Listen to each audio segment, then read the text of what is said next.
Hello friends, एक बार फिर से स्वागत है आप सभी का मेरे YouTube channel forestry now easy पे। So today we will discuss about the Shorea robusta in our lecture series of silviculture of Indian trees. We have already discussed about the conifer species.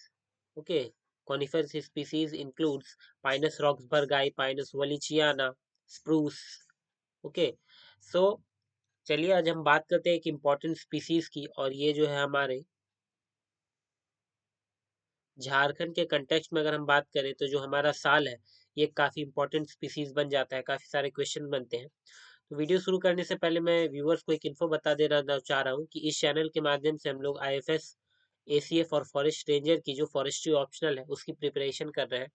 यहाँ आपको detailed syllabus wise videos lectures मिल जाएंगी। इसके साथ ही साथ हम जो क्वेश्चन आंसर की जो प्रैक्टिस है वो भी करते हैं। प्रीवियस ईयर के क्वेश्चन है उसको सॉल्व करके आपको आपके सामने लाते हैं, सो दैट कि आपको आसानी हो सके। और तो चलिए शुरू करते हैं।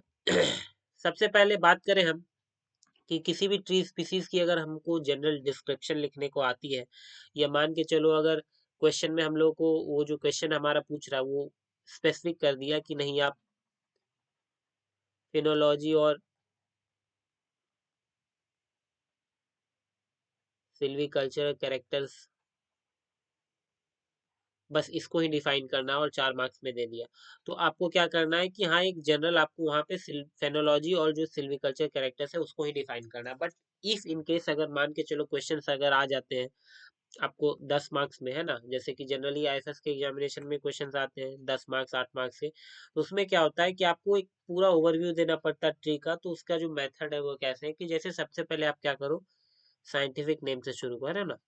साइंटिफिक नेम आप क्या लिखोगे, सॉरिया रोबस्टा, जो हमारी साल है ना, साल है। हम सभी ने देखा है, ये देखो ये जो है ये साल की जो लीफ है, ये साल लीफ है ना, ये हम सभी ने देखा है। तो ये जो है इसको हम लोग कॉमनली सॉरिया रोबस्टा कहते हैं ना। साइंटिफिक नेम जब भी हम लिखेंगे तो इसको नीचे अंडरलाइन हम कर देंगे, सो दैट कि हम लोग का मार्क्स डिडक्ट ना हो। क्यों? क्योंकि ये जो हमारा नोमेनक्लेचर है इसका रूल है ना। इसके साथ ही साथ आप कॉमन नेम लिख दो, साल, है ना। अब हम चलते हैं डिस्ट्रीब्यूशन की बात करें। जो बेसिकली डिस्ट्रीब्यूशन है ना, मेनली इंडिया में इसको दो रीजन में देखा गया। पहला जो है कि आप फर्स्ट में नॉर्दर्न और हिमालयन फुटहिल्स रीजन में आप इसको देख लेते हैं, और दूसरा हमारा जो सेंट्रल इंडिया का रीजन है वहाँ हमको देखने को मिलता है। एल्टीट्यूड की अगर हम बात करें तो जनरली जो है ये आपको 300 मीटर टू 1000 मीटर के रेंज में हम लोगों को ये देखने को मिलता है। बट कहीं कहीं ये 1500 मीटर पे भी एक का दुक्का जगह इसको देखने को हम लोग को मिल जाता है ना। क्लाइमेट की अगर हम बात करें तो क्लाइमेट में हम लोग रेनफॉल अगर देखो तो यह 100 सेंटीमीटर टू 300 सेंटीमीटर रेंज चाहिए।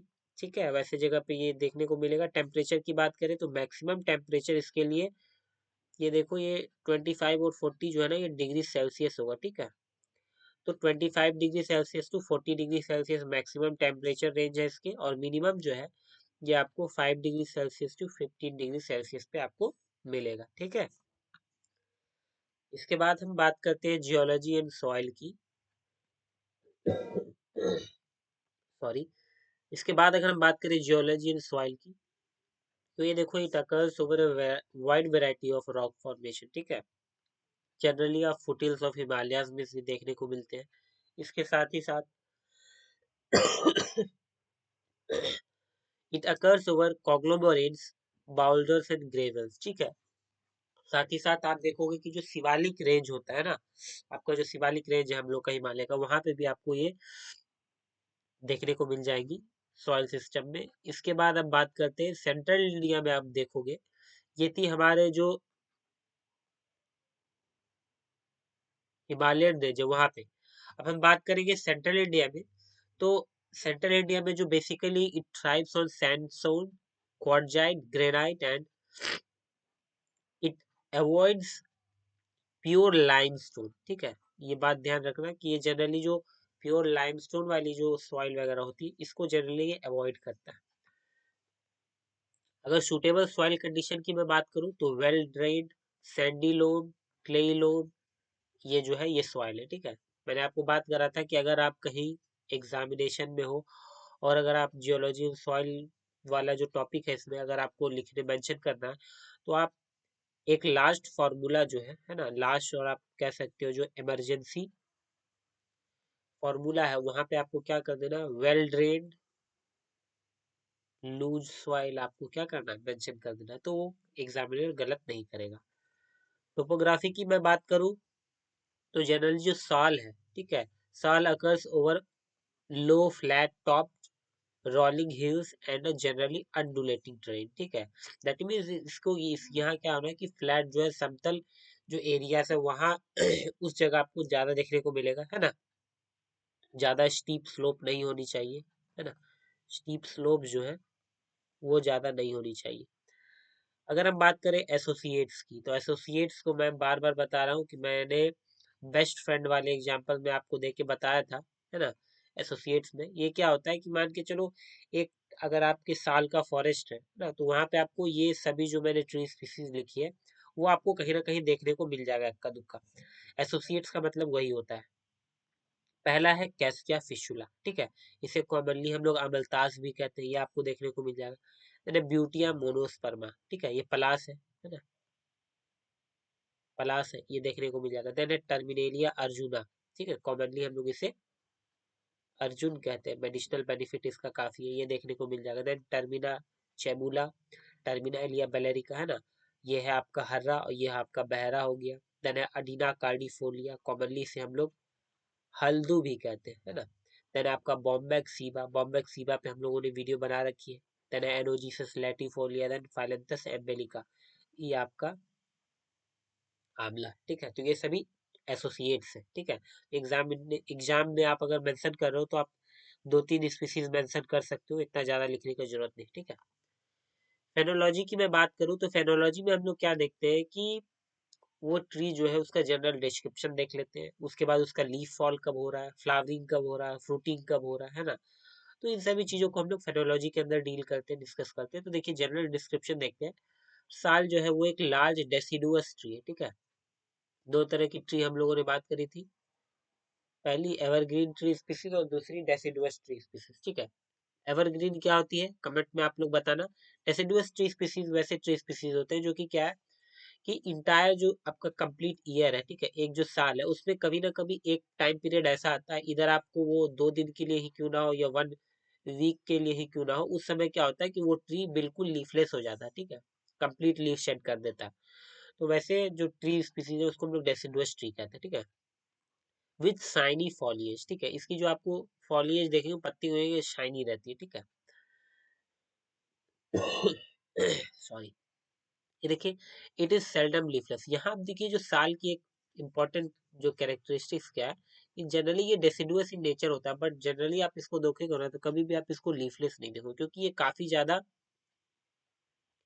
शॉर्ट पीरियड के लिए, काफी ज्यादा शॉर्ट पीरियड के लिए कंप्लीटली लीफलेस रहता है ना, इसीलिए यहाँ पे आप जब भी देखोगे तो अधिकतर चांस है आपको कहीं ना कहीं उसमें पत्तियां दिखी जाएंगी, है ना।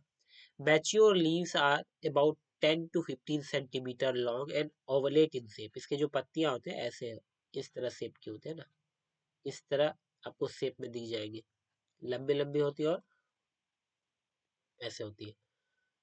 क्राउन जो होता है बेसिकली जब वो यंग स्टेज में होता है तो क्राउन जो होता है कोनिकल होता है और इलोंगेटेड होता है, ठीक है। बट जैसे ही ये डेवलप होते जाता है फर्दर स्टेज में तो उसका क्राउन जो है राउंड आपको देखने को मिल जाएगा। इसके जो बोल होते हैं ना जो हमारा स्टेम है ना, वो क्या होता है आपका काफी ज्यादा क्लीन होता है, स्ट्रेट होता है ना, काफी ज्यादा स्ट्रेट होता है। इसमें आपको क्या देखने को मिलेगा कि वर्टिकल आपको इसमें फीचर्स देखने को मिलेंगे, ठीक है, जो क्रैक्स वगैरह होते हैं ना, ये आपको वर्टिकल क्रैक्स देखने को मिल जाएंगे। और ये याद रखना जो हम लोग ट्री को आइडेंटिफिकेशन करते हैं ना, तो वर्टिकल जो फीचर्स होती है इसकी, तो ये भी एक आइडेंटिफिकेशन मार्क्स है साल का, ठीक है। लीफ शेडिंग की मैं बात करूं तो यहाँ पे देखो जो नई पत्तियां हैं ये बेसिकली आपको फेब्रुवरी से मई के महीने में आती हुई दिखेगी। और जो लीफ फॉल होती है इसमें ये क्या होती है कि पत्तियां पहले येलोइश टू गोल्डन कलर की हो जाती है और मिड जनवरी में क्या होता है आपका लीफ फॉल शुरू हो जाता है जो कि आपका मार्च तक चलता है, ठीक है। फ्लावरिंग और फ्रूटिंग की अगर मैं बात करूं तो यहाँ पे आप देखने को मिलेगा कि जो फ्लावर के बर्ड वगैरह होते हैं ये आपको फरवरी के मंथ में दिखने को मिल जाते हैं। फरवरी टू अप्रैल में क्या होता है आपका, ये फ्लावरिंग कंप्लीट आप देख लोगे। और जो फ्रूटिंग है, ठीक है ना, तो वो आपको देखने को मिलेगा कि जून में आप देख लोगे कि फ्रूट वगैरह जो पक जाता है। सीड्स की बात करें तो इसके जो सीड्स होते हैं विंग सीड्स होते हैं, ठीक है, ऐसे विंग लगे हुए रहते हैं। ये मान लो आपका सीड है और ये जो है विंग्स है, ठीक है। जर्मिनेशन की अगर हम बात करें तो यहाँ जर्मिनेशन जो है ये आपको देखने को मिलेगा take place soon after the seed fall. यहाँ क्या होता है ना कि साल के काफी ज्यादा आप सेंसिटिव चीज भी कह लो कि जो जर्मिनेशन होता है ना काफी ज्यादा आपको वो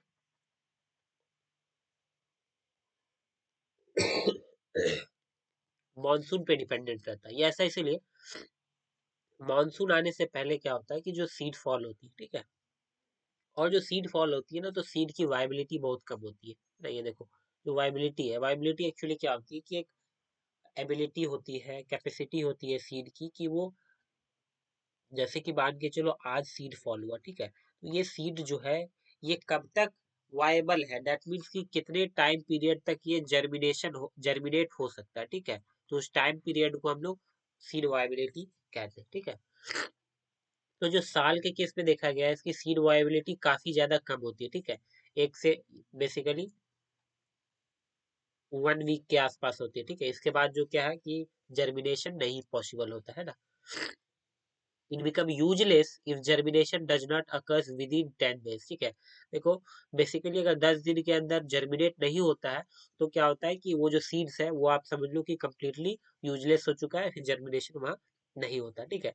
यहाँ पे एक चीज देखो, जर्मिनेशन जो है ये हाइपोजीनस इन नेचर होती है। हाइपोजीनस इन नेचर का मतलब ये होता है कि जैसे मान के चलो आप कोई सीड्स वगैरह लगाते हो तो सबसे पहले क्या होता है जब वो स्प्राउट होता है तो वो देखना आप ऐसे करके ये दो आपको जो दिखने को मिलती है लीफ लाइक,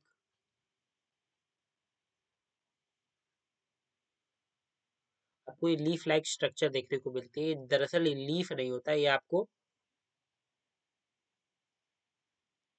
कॉटिलेडन्स होता है, ठीक है।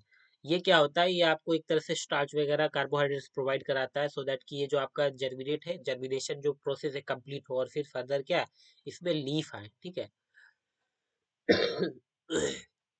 तो जो हाइपोजीनस जर्मिनेशन होती है इसमें क्या होती है कि ये जो कॉटिलिडन्स है ये आपका कंप्लीटली जो है सॉइल के अंदर ही होता है, और जब जर्मिनेशन होता है तो सीधा यहाँ पे लीफ आती है, ठीक है। तो ये हो गया। And it is aided by monsoon, तो मैंने आपको बताया कि मॉनसून का जो इम्पोर्टेंस है वो काफी ज्यादा है। अगर मॉनसून नहीं होगा तो क्या जो मॉइस्चर मिलने वाली होती है वो मिलती नहीं है, और क्या है आपका जर्मिनेशन कंप्लीटली लॉस हो जाता है, ठीक है।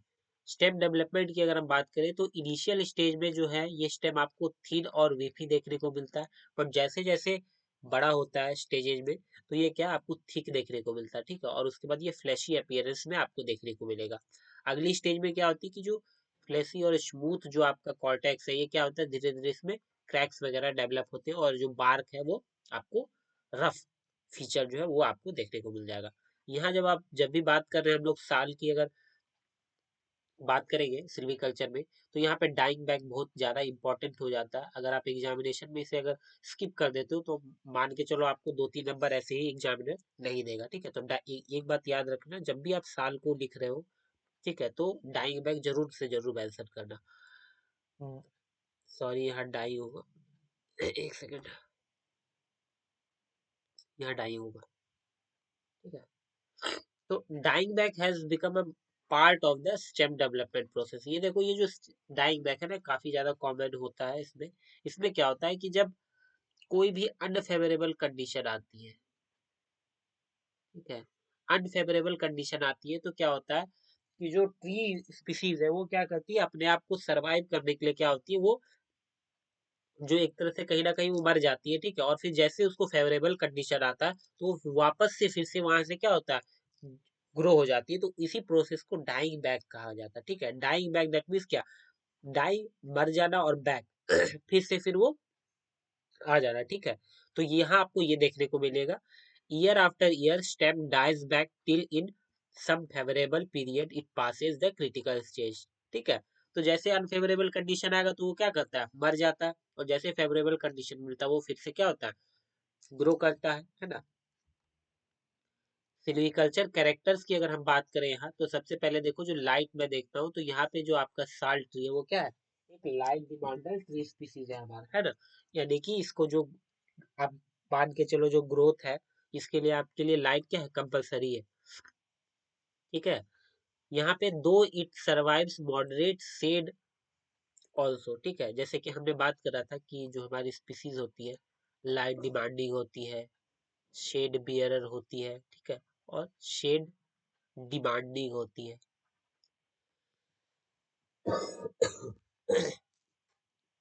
तो यहाँ जो आपकी साल है, ये आपको देखने को मिलेगा कि आपका मॉडरेटली जो शेड है उसको बियर कर लेता है। ठीक है, लेकिन अगर ज्यादा शेड देखने को मिलेगा तो फिर इशू है। रूट सिस्टम की अगर हम बात करें तो रूट जो है उसका एक्सटेंसिवली डेवलप रूट होता है, डेट मीन्स कि आपको लेटरली भी अच्छा खासा डेवलपमेंट रहता है और वर्टिकली भी।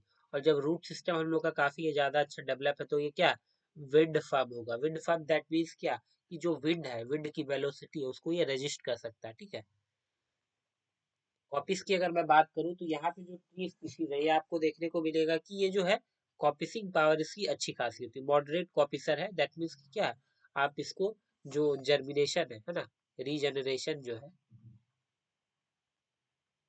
हम यहाँ कॉपिसिंग से भी इसे करवा सकते हैं ना। फ्रॉस्ट की अगर हम बात करें तो जितने भी एसोसिएट्स हमने डिस्कस करा है, उन सभी एसोसिएट्स के कंपैरिजन अगर हम लोग करें तो ये जो है वो फ्रॉस्ट झेल सकता है, बट इसको फ्रॉस्ट से भी काफी ज्यादा नुकसान देखने को मिलता है। रिसेंटली जो कॉमनली आप देहरादून वाले रीजन में जाओगे तो वहाँ साल रिजनरेशन में काफी ज्यादा प्रॉब्लम क्रिएट कर देता है, जो फ्रिक्वेंटली फ्रॉस्ट वगैरह देखने को मिलता है ना। इसके कारण वहाँ डाइंग बैक आपको कॉमनली देखने को मिल जाएगा। तो आप इसको लिख सकते हो कि ये फ्रॉस्ट जो है ना, एक हद तक ही टॉलरेट कर सकता है, उससे ज्यादा ये क्या करता है, फिर टॉलरेट नहीं करता है ना। ड्राउट की अगर हम बात करें तो सीवियर ड्राउट कंडीशन जो है ये क्या करता है, डैमेज कर सकता है। फायर की अगर हम बात करें तो सायल जो है वो काफी ज्यादा आपका फायर हार्डी स्पीसीज है। ठीक है, लाइट जो फायर होती है, छोटी मोटी आग जो लगती है, इससे इसे कोई भी ज्यादा डैमेज होता नहीं है। ठीक है, बट जो फायर रिस्क है ये पीक समय में देखने को आपको मिल जाता है। चलिए अब हम बात करते हैं, अगर एनिमल डैमेज की हम लोग बात करें तो जो पिग्स होते हैं और पॉर्क्यूपाइन्स होते हैं, ये क्या करते हैं, यंग स्टेज में क्या करते हैं, साल को अपरूट कर देते हैं। इसके साथ ही साथ वाइल्ड एनिमल्स, ट्राइब्स और बाघ को क्या करते हैं, हार्म करते हैं, छील वगैरह देते हैं। देन ब्राउजिंग देखने को मिलेगा आपको डियर और एंटीलोप के केस में। सीवियर ग्रेजिंग से भी काफी ज्यादा नुकसान होता है। अगर हम लोग बात करें प्लांट्स के केस में, तो प्लांट्स में एक लॉरेंथस स्पीसीज है, वो काफी ज्यादा आपको हार्मफुल इफेक्ट पहुंचाती है। फंजाई की अगर हम बात करें तो फॉर्मस कायरोफिली एंड पॉलीपायरस सोराई जो है, ये दोनों जो फंगाई स्पीसीज है, इससे आपको हार्म देखने को मिलता है। नेचुरल रीजनरेशन की अगर हम बात करें तो नेचुरल रीजनरेशन जो है आपको सीडिंग से देखने को मिलता है। मैंने आपको बताया है कि जो ऑनसेट ऑफ मॉनसून है उससे पहले क्या होता है, सीड फॉल हो जाता है ना, सो दैट की जो मॉनसून है उससे जो मॉइस्चर मिलेगा, उसके कारण क्या है, जो नेचुरल रीजनरेशन है वो काफी अच्छा आपको देखने को मिलता है। तो यहाँ जो जर्मिनेशन है वो आपको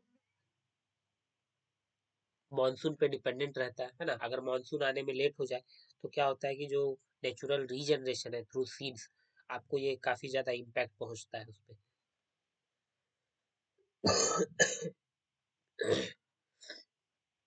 अगर सीडलिंग स्टेब्लिशमेंट की मैं बात करूं तो यहाँ पे कुछ फैक्टर्स है जो कि आपके सीडलिंग स्टेब्लिशमेंट को डिटरमाइन करते हैं। पहली फैक्टर आपको क्या है, डाइंग बैक ऑफ सीडलिंग। ठीक है, कि अगर बार बार आपको डाइंग बैक देखने को मिल रहा है तो जो सीडलिंग स्टेब्लिशमेंट है वो कहीं ना कहीं इफेक्ट हो जाता है। इसके बाद है लाइट कंडीशन। अगर क्या है कि आप मान के चलो ज्यादा शेड पड़ रहा है, ठीक है, शेड हो जा रहा है, लाइट नहीं आ रहा है, तो क्या है कि आपको देखने को मिलेगा कि जो जनरेशन रीजनरेशन है वो अच्छा नहीं देखने को मिलता है। और क्या है कि इनिशियल स्टेज में, ठीक है, अगर यंग स्टेज में आपको क्या, यंग स्टेज में आप देखो कि अगर बहुत ज्यादा लाइट पड़ रहा है, ठीक है, ओवरहेड लाइट अगर पड़ रही है, काफी ज्यादा लाइट पड़ी तो उससे भी आपको नुकसान देखने को मिलता है। देन इंसिडेंस ऑफ ग्रेजिंग, तो यहाँ पे भी आपको नुकसान देखने को मिलता है। इसके बाद occurrence of occurrence and effect of Frost, की अगर ज्यादा देखने को मिलेगा तो क्या आपका जो इस्टेब्लिशमेंट है सीडलिंग वो इफेक्ट हो जाएगा। इंसिडेंस ऑफ फायर है, and then effect of drought, ठीक है। अब कुछ ऐसे स्पीसीज हैं जो एसोसिएट्स में बता रहा हूँ जो कि बेनिफिशियल इफेक्ट दिखाते हैं, जैसे कि क्लेरोडोंड्रोन इनफॉर्चुनेटम है, लेजिस्ट्रोमिया परविफलोरिया है, और सैकरम मुंजा। तो ये तीन जो ट्री स्पीसीज है, ये क्या है कि आपको दिखाती है कि कहीं ना कहीं बेनिफिशियल इफेक्ट प्रोवाइड कराती है साल को। क्लोरोडोंड्रोन इनफॉर्चुनेटम जो है, इसे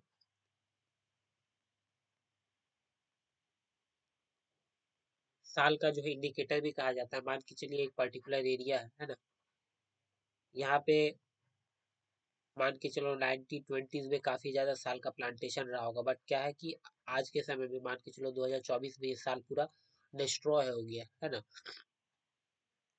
लेकिन यहाँ पे क्या है, ऐसी सॉइल कंडीशन, ऐसी फेवरेबल कंडीशन बन रही है जो कि यहाँ पे फिर से सॉइल जो है, ये आपका जो साल है काफी ज्यादा अच्छा ग्रो कर सकता है। तो यहाँ पे आपको ये देखने को मिलेगा कि यहाँ पे जो ये क्लोरोडेंड्रोन इनफॉर्चुनेटम है, ये ट्री स्पीसीज, ये श्रब स्पीसीज अगर आपको दिख जाएगी तो आप उससे ये आइडेंटिफाई कर सकते हो कि हाँ, दैट मीन्स कि यहाँ पे जो साल का जो कल्टीवेशन है ये किया जा सकता है ना। इसके बाद हम बात करें आर्टिफिशियल रीजनरेशन की, तो आर्टिफिशियल रीजनरेशन डायरेक्ट सोइंग से हो देखने को मिलता है। देन प्लांटिंग में पहले हम लोग क्या करते हैं, नर्सरी में सीडलिंग रेज करते हैं, देन फिर प्लांटेशन करते हैं। कॉपीसिंग से भी आर्टिफिशियल रीजनरेशन किया जाता है, चूंकि ये गुड कोपाइसर है ना। अब हम बात करें मैनेजमेंट एंड सिल्वीकल्चरल सिस्टम की, तो देखिए साल को जो है तीन सिस्टम के अंदर बेसिकली हम लोग मैनेज कर सकते हैं। पहली तो क्लियर फेलिंग सिस्टम है। इसमें बेसिकली क्या करते हैं हम लोग, रोटेशन एज को जो है मिक्स रखते हैं, ठीक है। और इंटायर एरिया को हम लोग क्लियरली फेल करते हैं, कि पूरे के पूरे एरिया को एक साथ फेल कर दिए, ठीक है। इसमें जो आपको क्रॉप ऑप्टेन होगा यूनिफॉर्म मिलता है, ठीक है। और जो रीजनरेशन ऑप्टेन होती है वो नेचुरली होती है, या फिर प्लांटिंग से, या फिर आप लोग कॉपीसिंग से कर सकते हैं।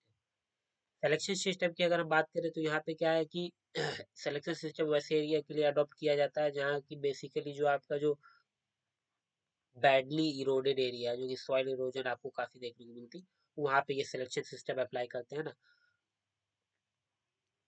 उसके बाद देखो यहाँ पे जो आप देखोगे कि जो रीजनरेशन है, बेसिकली यहाँ पे हम लोग क्या करते हैं कि नेचुरल रीजनरेशन को सप्लीमेंट करते हैं बाय प्लांटिंग से। इसलिए करते हैं क्योंकि देखो सॉइल इरोजन काफी हो चुका होता है उस एरिया में, तो कहीं ना कहीं रीजनरेशन में प्रॉब्लम ना क्रिएट हो, इसीलिए हम लोग सप्लीमेंट के तौर पे प्लांटिंग भी करते हैं, ठीक है।